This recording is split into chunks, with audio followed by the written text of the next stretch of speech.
The Obituary Game. Maya Chen stared at the cream-colored envelope on her desk, her coffee growing cold beside her microphone. The True Crime Unwound podcast studio was empty at 3 a.m., just how she liked it when recording. But tonight's episode would have to wait. The envelope had no return address, just her name in typewritten letters. Inside, she found what appeared to be an obituary, written in her distinctive style, the same style that had made her podcast famous. Daniel Foster, 42, died Thursday morning in what investigators initially ruled a tragic elevator malfunction at the Greystone building. Foster, a dedicated father of twins and elevator maintenance technician, had recently filed several safety complaints about the building's aging infrastructure. His death raises questions about corporate negligence and the true cost of ignored maintenance reports. Today was Tuesday. Thursday hadn't happened yet. What would you do if you received a prediction of someone's death? Consider the moral implications of having this knowledge. Maya's fingers trembled as she searched for Daniel Foster online. He existed. A real maintenance worker with real twins and a real history of filing safety complaints. She found his social media, his work history, even a recent news quote about elevator safety regulations. She had 36 hours to decide. Was this a prank, a threat, or something else entirely? Wednesday morning, she called the Greystone building management, anonymously reporting a critical elevator safety concern. By Wednesday afternoon, all elevators were shut down for emergency inspection. Thursday morning, she checked the news obsessively. No elevator accidents, no deaths. Daniel Foster posted a photo of his twins at breakfast. She had done it. She had saved him. That evening, she called her best friend Rachel to tell her everything. "Who?" Rachel asked. "Stop joking, Rachel. We've been friends since college journalism." "Maya, are you feeling okay? Do you need to lie down?" Maya hung up and checked her phone. Rachel's contact was gone.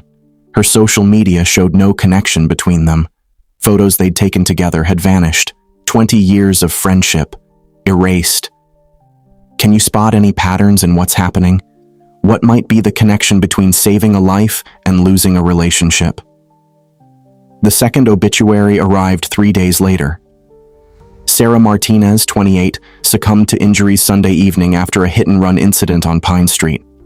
A promising young chef, Martinez was walking home from her late shift when surveillance cameras captured a black SUV running a red light. Maya's hands shook as she read. One death prevented, one friend erased. Was this the trade? A life for a life? She spent hours debating. Sarah Martinez was real too, a sous chef at a restaurant Maya had reviewed for her podcast last year. Young, talented, with a whole life ahead of her. What would you choose, save a stranger and lose another piece of your past, or let fate play out? She called in an anonymous tip about drunk drivers on Pine Street. Police presence increased. Sarah Martinez lived. Maya's college boyfriend, Michael, disappeared from history. Their shared apartment memories, the ring she'd kept in her drawer, gone. Even her podcast episodes where she'd mentioned him had changed, the audio seamlessly edited to remove any reference. The obituaries kept coming. A school teacher's fatal allergic reaction, prevented. A teenager's swimming accident, prevented. A retired librarian's gas leak, prevented. With each life saved, Maya lost someone. Her first editor vanished. Her childhood piano teacher ceased to exist. Her favorite cousin disappeared from family photos. Can you identify a pattern in who disappears when each life is saved? What might be the connection between the victims and the erased people? She started mapping connections, desperate to understand the pattern. Each person she saved seemed randomly chosen, but those she lost, there was something there, just out of reach. The next envelope made her heart stop. Catherine Chen, 65, passed peacefully in her sleep next Tuesday. A dedicated mother and retired professor, she leaves behind her only daughter, Maya. Maya's mother. The woman who had raised her alone, who had supported every career change, who had helped her start the podcast. What costs are too high when saving lives? Is there a moral difference between letting someone die and erasing someone's entire existence?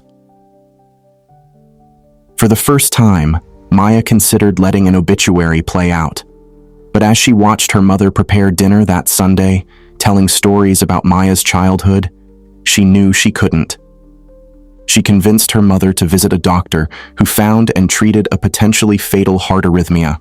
This time, Maya lost her stepfather, James, a man who had entered their lives when she was 15 and helped her mother smile again after years of sadness. Now, in this new reality, her mother had remained single, sadder, but alive. The obituaries accelerated. A bus accident, 5 potential victims. A restaurant fire, dozen potential casualties. A construction site collapse, multiple workers at risk. Each prevention cost her more pieces of her past. Her entire graduate school cohort, her former podcast co-host, her mother's side of the family. Have you noticed any patterns in the escalation? What might be the ultimate goal of whoever is sending these obituaries? Maya started seeing patterns in the chaos. Each person she saved had gone on to help others. The school teacher later prevented a student's suicide. The teenager became a lifeguard. The chef started a food bank. But the connections between those she lost were deeper. Each erased person had influenced her career, her choices, her path to becoming someone who would try to save everyone. The last envelope was different, black instead of cream. Inside, she found her own obituary. Maya Chen, noted podcast host and investigative journalist, died yesterday in her studio, alone. Known for her dedication to uncovering truth and preventing tragedies, Chen's final recording revealed a pattern of impossible choices and erased lives. But this obituary came with a note. Every life you saved created ripples. Every person you erased changed who you became. Answer carefully. If you had never existed, how many lives would remain unchanged? What do you think is the true purpose of this game? Is it about saving lives or something deeper? Maya finally understood. Each person she'd saved had gone on to save others. Each person erased had shaped her into someone who would choose to save them. She had one final choice. One. Let her predicted death occur, preserving the last remnants of her past. 2. Prevent it and lose everyone who had ever influenced her. 3. Find another way. What would you choose? Is there another solution Maya hasn't considered? Maya walked into her studio at the predicted time, but she didn't sit in her usual chair. Instead, she began recording.